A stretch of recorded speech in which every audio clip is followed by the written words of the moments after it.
Olá, candidatos! Eu sou a professora Laiana, de Português e Redação, e nessa aula nós vamos falar um pouquinho sobre o edital do concurso de soldados da Polícia Militar do Paraná. Vamos lá? Antes de mais nada, pela minha experiência, tá? Eu vou mostrar para vocês o que esse edital traz, né? Para que vocês pensem sobre o que vocês precisam estudar mais, o que vocês precisam estudar menos, o que vocês precisam colocar mais ênfase e menos ênfase. Mas antes de mais nada, se você der uma pesquisadinha nos outros concursos públicos e nos outros editais feitos pelo Núcleo de Concursos da Universidade Federal do Paraná, você vai perceber que esse é um edital do tipo padrão, ou seja, é o mesmo edital de cobrança de língua portuguesa do edital, por exemplo, do CFO, do edital, por exemplo, da Polícia Civil, dos editais de concursos públicos, como, por exemplo, o último concurso que aconteceu em janeiro, o concurso da Câmara Municipal de Curitiba. Todos eles trazem esse edital ali com, basicamente, um copia e cola ali, né? Dificilmente eles vão alterar, às vezes eles alteram ordem, alteram uma coisa ou outra ali, mas o edital é sempre meio padrãozinho, tá? Então eu vou fazer uma leitura com vocês e a gente vai repensar. Aliás, eu vou começar a pensar sobre como funciona esse edital e o que vai ser cobrado de você efetivamente, o que significa algumas coisas que aqui estão cobradas. Então, vamos começar a pensar lá. Ele fala assim: as questões de língua portuguesa visam a averiguar a capacidade da candidata e do candidato quanto à apreensão do significado global dos textos, tá? Muito bem. Essa é aquela coisa que a gente fala, né? Aquele negócio que a professora lá da escola sempre disse para você e que você nunca deu atenção. É a maldita interpretação. Tá? É aquele treco. Você lê o texto e você sabe muito superficialmente, porque é global, muito superficialmente sobre o que esse texto trata. Isso é básico, né, de todo concurseiro, que ele tenha essa noção de leitura, que ele faça essas leituras todos os dias da vida dele, né? Porque afinal de contas ele é um concurseiro e ele tá prestando atenção naquilo que o concurso público vai cobrar, tá? Geralmente os concursos do núcleo de concursos, eles não têm um padrão de texto para cobrar, né? Eles acham uma coisa interessante lá em determinada revista. Tem se percebido que nos últimos concursos eles têm olhado muito a revista Isto É, né? Cabe a você ali dar uma entradinha no site e dar uma lidinha, mas os textos eles versam sobre a atualidade, seja política, filosófica, científica e assim por diante, tá? Então cabe a você ter essa interpretação de mundo, tá? Depois ele fala assim: a capacidade, né, quanto ao estabelecimento de relações intratextuais e intertextuais. Então que você tenha essa noção, na hora em que você está lendo o texto, que o texto traga informações que você consiga entender, né, assim que você consiga, né, depreender essas informações, e que a forma como o texto está disposto também faça com que você tenha determinado entendimento, determinada interpretação. Depois, ao reconhecimento da função desempenhada por diferentes recursos gramaticais no texto, seja nos níveis fonológico, e aqui nós estamos falando de acentuação, de pronúncia e assim por diante, do nível morfológico, e aqui nós estamos falando de classes gramaticais, principalmente estrutura de palavra, né, como as palavras se formam.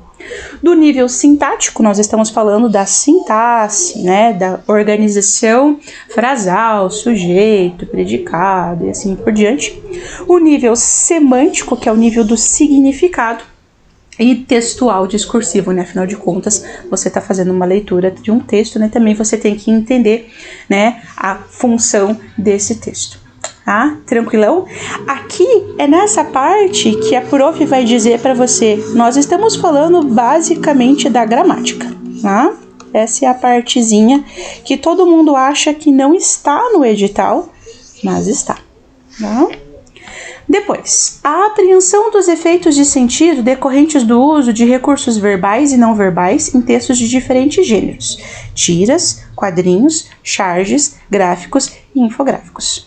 Muito bem. Aqui ele está pedindo para que você entenda o que são esses outros recursos e como que funcionam, como que eles são, se eles têm padrão, esses outros tipos textuais, como por exemplo tiras, quadrinhos, charges e assim por diante, tá? Muito bem. A identificação das ideias expressas no texto, bem como de sua hierarquia, se é uma ideia principal, no caso a tese, se são as ideias secundárias que apoiam a tese, por exemplo, né? E das relações entre elas, se elas formam relação de oposição, de restrição e assim por diante, de causa e consequência, e aqui eu vou colocar um coraçãozinho, cai bastante, né? De exemplificação e etc. E a análise da organização argumentativa do texto, identificação do ponto de vista do autor, reconhecimento e avaliação dos argumentos usados para fundamentá-lo, isso é uma questão básica de interpretação e também faz parte da tua produção textual aqui, né, vou colocar do lado. A dedução de ideias e pontos de vista implícito, na hora que você lê, você mais ou menos percebe qual é a intenção do autor na hora de escrever esse texto. Na continuação, ao reconhecimento das diferentes vozes dentro de um texto, bem como de recursos linguísticos empregados para demarcá-las. Por exemplo, você está usando uma fala literal, vai usar aspas, vai usar o discurso indireto, enfim, né, entre outras coisas. Ao reconhecimento da posição do autor frente às informações apresentadas no texto, se é fato ou opinião, sério ou ridículo, concordância ou discordância, bem como dos recursos linguísticos indicadores dessas avaliações. Muito bem. A identificação do significado de palavras. Isso aqui cai de vez em quando, tá? Expressões ou estruturas frasais em determinados contextos. A identificação dos recursos coesivos, expressões, formas pronominais, relatores. Esse daqui, se eu fosse você, eu já começava a pensar, esse aqui cai como uma bomba. Geralmente, lá no segundo texto, né, se tem 2 a 3 textos sendo cobrados dentro da prova, provavelmente um deles, logo em seguida, venha um exercício cobrando relatores. Isso é bastante comum, é característica dessa prova. Se eu fosse você, eu prestava bastante atenção, dava uma estudadinha nos pronomes ali e tudo mais. Tá? Ao domínio da variedade padrão escrita, que são as normas de concordância, as normas de regência, ortografia, pontuação. E quando a gente fala de regência, a gente está falando da crase, né, que cai bastante, tem caído bastante, inclusive no próprio sistema vestibular nos últimos anos, e assim por diante. Ao reconhecimento de estruturas e semânticas entre frases, reconhecimento de relações estruturais e semânticas entre frases ou expressões, muito bem. E a identificação em textos de diferentes gêneros das marcas linguísticas que singularizam as variedades linguísticas sociais, regionais ou de registro. Isso aqui, apesar de estar aqui, né, quase não cai, né? Acho que caiu num sistema vestibular em 2014, falando com a palavra brazuca, reaça e assim por diante, mas quase não tem essa cobrança sobre regionalismo e tudo mais nessa prova, assim, ela é bem mais padrãozinho, assim, do que se espera, tá? No mais, algumas cobranças são bastante pontuais dentro dessa prova, se você já olhou outras provas feitas pelo núcleo de concurso. Tá? A primeira coisa que você tem que ter na cabeça, assim, uma noção, é que a universidade, o núcleo de concursos, ela divide entre 2 eixos. Um eixo que é um pouquinho mais alto, um pouquinho mais elevado ao nível, que é o sistema vestibular, tá? Que é o CFO, por exemplo. Tá? E depois vem os sistemas de concursos, para o qual a universidade também trabalha. E aí o que vai acontecer? Esses concursos, eles têm eu não vou dizer assim questões mais fáceis, mas eles têm questões diferentes do sistema vestibular. Então, por exemplo, às vezes estudar matemática pelo sistema vestibular não vai fazer verão, não vai fazer você ter mais noção, porque o sistema vestibular é um pouquinho mais alto nível, tá? Ou às vezes questões que não são exatamente cobradas no sistema de concurso.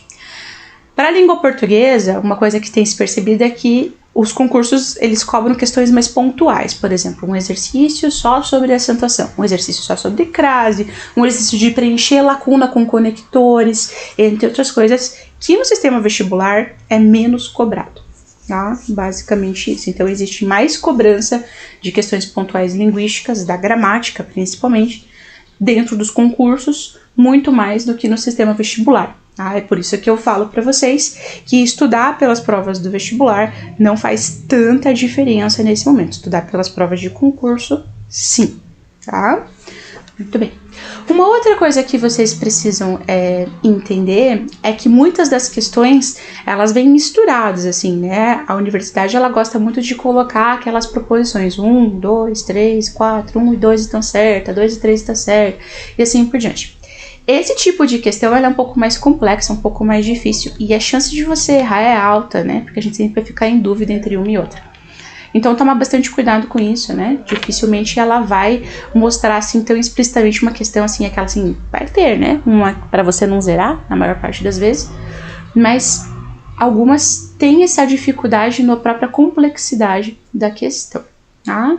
E a gente vai trabalhar toda essa coisa nas próximas aulas. São muitas aulas, tá? Eu espero que vocês assistam todas elas e que vocês façam todos os exercícios propostos e que vocês nos acompanhem e que vocês tirem as dúvidas que vocês eventualmente tiverem, tá? E a gente conversa mais além. Eu espero que vocês tenham entendido o edital. Dúvidas, procurem a tutoria, tá? Muito bem, obrigada.